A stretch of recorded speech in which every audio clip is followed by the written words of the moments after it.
Good morning!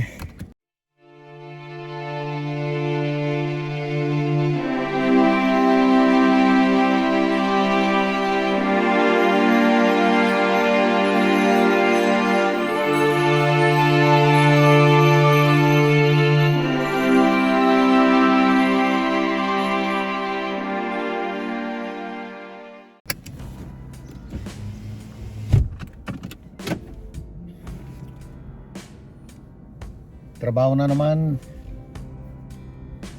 Pasok na tayo.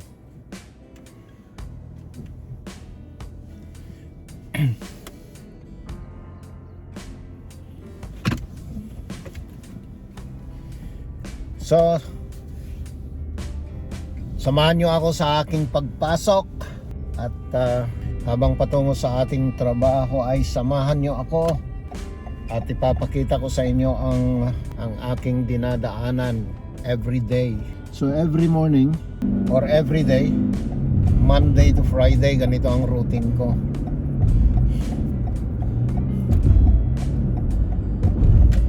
At dahil dyan, para mas masaya, huwag kalimutang mag-subscribe, mag-share, at pindutin ang notification bell para updated kayo sa aking mga upload na video. So, samahan nyo ako. Ipapakita ko sa inyo ang daan papunta sa aking trabaho. Medyo makulimlim ngayon dahil hindi ko alam. Medyo nagbabadya na naman ng ulan or siguro nag-cloud seeding na naman sila. Medyo delikado na naman sa daan. Dahil magre-reduce na naman sila ng speed, and then yung mga ibang driver walang pakialam. Ito ang ganap sa umaga tuwing pero hindi ko masasabing rush hour ito dahil alas 9 na ang usually kasi pag nasa regular days tayo, kasi Ramadan ngayon, pag nasa regular days tayo alas 7 pa lang matraffic na. So ngayon 9 na, 9 kasi yung 10 yung pasok ko, so 9:30 umalis na ako sa bahay. And then ganito, bibira yung ganito na medyo maluwag yung daan. Papasok tayo sa sa city center dahil pupunta tayo sa bangko. Mangongolekta ng bank guarantee. Hindi ko na i-explain yun kasi kung ano man yung bank guarantee na yan, kahit i-explain ko hindi nyo rin maintindihan. So ang alam ko lang na maintindihan nyo dyan yung guarantee. So bahala na kayo. So dito may mga specific speed limit dito ngayon. Before that signal 100 ang speed dito, pero pagkatapos ng signal na to, itong traffic light na to, 80 na ang speed yan. Hindi ka pwedeng tumaas ng 81 dahil may mga speed camera dyan na nakaabang sa'yo. Pero kung may pera ka naman, bakit hindi ka mag-overspeed? Ganon lang kasimple yun.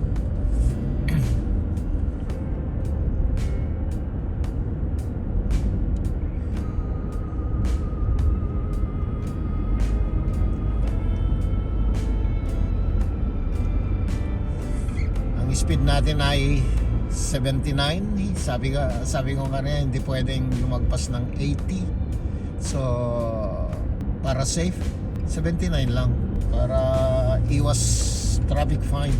At saka dito pag nag-change lane ka, dapat gamitin mo yung indicator mo dahil pag nahuli ka o nakita ka sa camera na hindi gumamit ng indicator while change your lane, 400 yon. Ang magiging violation mo doon, ang magiging traffic violation mo ay lane discipline. So ayan yan yung mga camera na yan nagmo-monitor sila sa kalsada. So dito wala kang makikitang pulis na nakabantay sa mga kanto-kanto. Hindi katulad sa ibang lugar like Philippines or banggit ko na naman ang Pilipinas. Ang sarap lang kasing i-compare ang batas nila dito at saka sa Pilipinas, dahil ang batas talaga dito sinusunod ng individual, lalo na sa traffic laws. May mga iba na hindi sumusunod. Yun yung mga tao na may pera. Tayong mga ordinaryong tao dito, yung 400 pa lang sa lane discipline, malaking bagay na yun, di ba? At yun nga, ang pagdra-drive dito ay hindi basta-basta. Katulad niyan, change lane, napakabagal niya. Dapat mag-speed up ka kung alam mong ano. Pwede ka na mag-speed up hanggang 80, di ba? So ganun, makulimlim, parang gusto talagang umulan. Uulan talaga yan. Siguro uulan ngayon dahil ang dilim ng kalangitan. Cloud seeding yan. Gustong gusto nilang mag cloud seeding ngayon dahil nakita nila yung pagiging effectiveness ng cloud seeding dito sa lugar nila, which is maganda naman. Kaya lang ang mahirap kasi sa cloud seeding, pag tawag nito, pag nasobrahan, baka iba pa naman dito mga drainage. Hindi basta-basta nawawalang tubig, lalo na sa mga ibang part ng Emirates katulad ng Dubai, Sharjah. Mga drainage nila dyan medyo alanganin, baha talaga. Ito, pedestrian lane, pag di ka nagbigay dyan, 400 ang multa. Ewan ko kung 400 o 500. Tapos 4 block points ang may papatong sa driving license mo. Parang talagang uulan.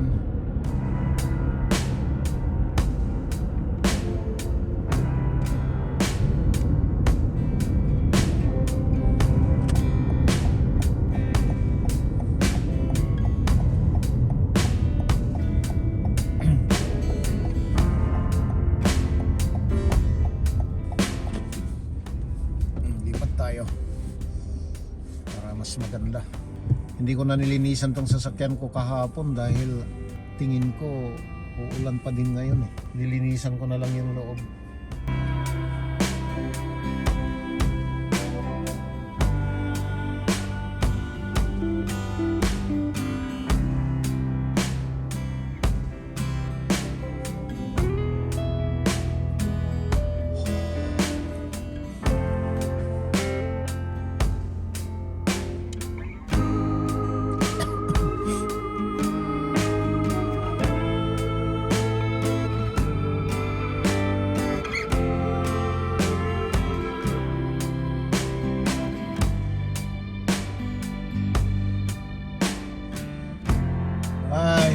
So, tulad ng sinabi ko, ang ganda ng building na yun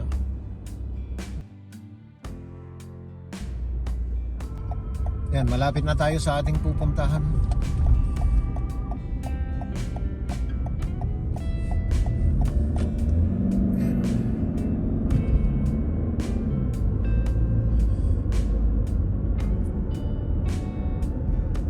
So ito yung Nadsday Street, isa sa mga vertical road dito sa Abu Dhabi, pero hindi ito nagko-connect sa sa palabas papuntang Dubai or mga Emirates. Parang internal road lang ito.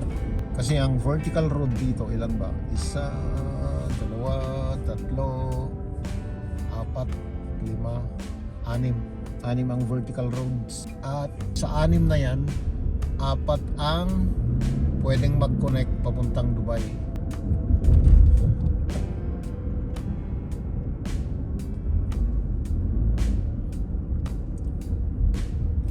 Ito yung pinaka-busy part ng city center dito, at saka 1 block away mas busy kumpara pa dito sa part na to. Pero nandito lahat yung mga yung mga mobile shop, computer shop, bike shop. Katulad niyan, ang daming bisikleta diyan nakapark. Pwede ka lang kumuha diyan ng bisikleta, mamili ka kung anong gusto mo.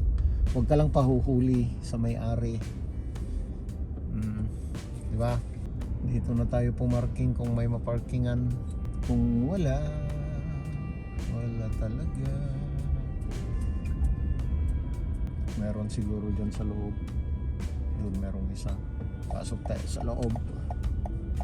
Doon tayo paparking sa loob dito. Merong parking dito eh. Kita ko. Ito. Diyan tayo pupunta dyan sa may Atijari Al-Islami CBD Bank. Diyan tayo kukolekta ng bank garat. Ready na ngayon yun. So, dyan muna kayo. Balikan ko kayo mamaya. At tapusin lang natin tong trabaho na to.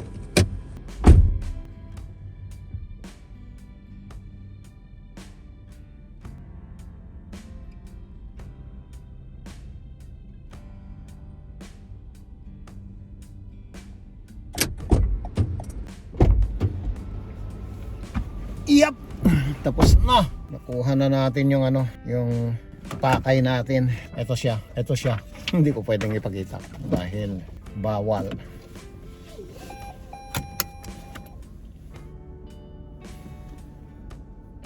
So, anong oras na? 54. Punta na tayo sa office. Pero may dadaanan pa tayo. Tingnan nga natin kung meron silang dyan. Yung parking card. Para yun na lang ang gamitin natin. Cellphone. Konting ingat. ayaw kong mag-commit ng accident this time dahil ilan yung accident ko.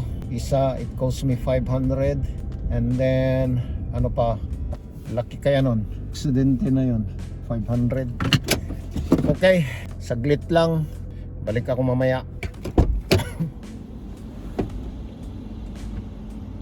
So, nakabalik na. Bibilisan na ako ng parking card. Wala daw. Ewan sa kanila. Bakit wala silang parking card?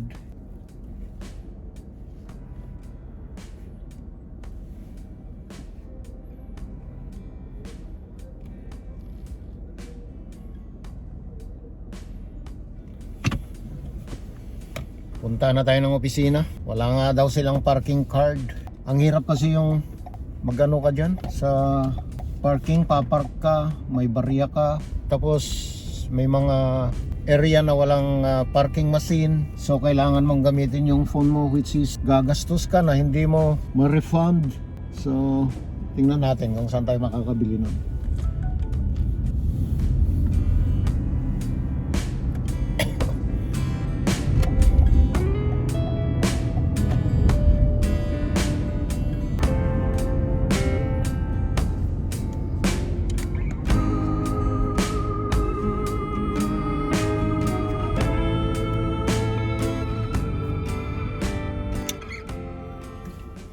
So, saglit.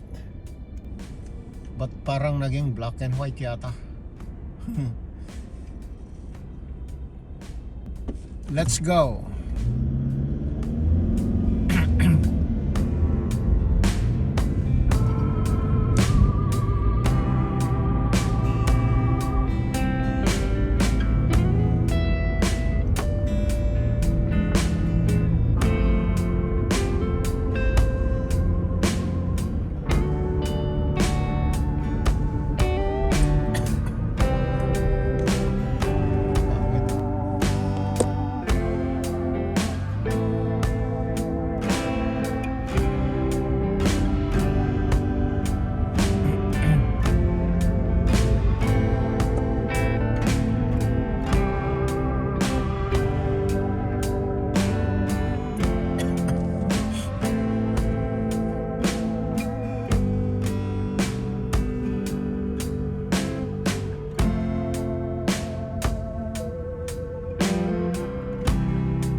Tawagan ko nga nanay.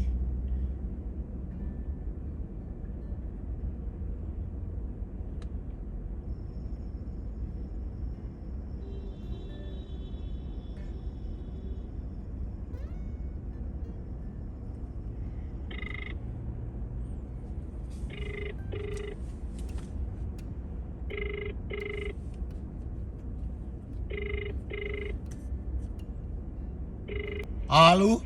Hello. Inang, kumusta? Natagitidak. Pagro ko naman maturog kayo. Long time no hear. Uwan nga ron. Abay. Ke awam mo ti pagtawag ko inang. Ay. Wan. Nagpangilawban. Ta kwamat naibusmat kat hangko mabalingay tawag tanangin na unay no kati ko ti bayad na. Nagpanglaw ka mo din ay anak ko ka. Si Kapay. Bayan nyo lang tayo nang. Normal data. Uwan. Intan ni Cyril ya kortayan. Uwan. Okay. Uwan ka tagti. Apa nga tani ro ID ko na. Umamangala kung mati vitamins ko katawan magten kung kunak tinagam ko. Kung sa agdamat di almanet. Nasapa kami nga nagsahod. Simmadutak nga mapanagpadala. Oo. Ngamin, Ramadan tatta. Naisip ko na. When Ramadan tatta, tati padalahan. Aglukat iti alas 7:45 iti rabii. Baka Ramadan nga tan kung kunak man. When, iso nga masaduta kon nga rumwarno kasi karabiinan. Ay, gawa na. Kat kumusta kayo inang? Okay naman. Hanga na pudot dita. Ama, naputot nga ron. Sobra kano ti pudot na dita. Party kagayan ko na da. Kung gano'n yun, si gano'n perme gano'n tiputot ko na na. Grabe. Kung rin na tigara ko na si Eri. Hindi diyan sa Tugigaraw. Talagang mainit diyan sa part na yan ng Cagayan. Katutikan tao ko naman. Hindi lang yan, madaming tricycle, madaming sasakyan. Siyempre. Yan na yung epekto ng climate change dahil sa kaburarahan natin, yung mga kalat na basura, putol ng punong kahoy. Yan na yon. Sa dami ng sasakyan. Yan na yon. Yan na yung ganti ng kalikasan sa atin. Kat, kumusta damat dita? Okay naman. Okay. Kat na kita dita bangir ngay. Yan da... Wen. Mayat mo ta school at adaman di eskwela na. Wen ata idi... Agchat-chat kami nga rod dita yan ti grupo yan ti ko Facebook. Dati group mi nga agkakabsat ita Facebook. Upat kami matlaki ding agchat-chatan iso na puro kolanganan, puro agbasbasa langanan, di man lang ag-comment or ag-chat. Ay kasta aya di napay ko na. Uwin ata maringguran nga rod ta agbirbirok dati no kasano ti nagdaramid ni datoy ko ti lesson plan dati na po apply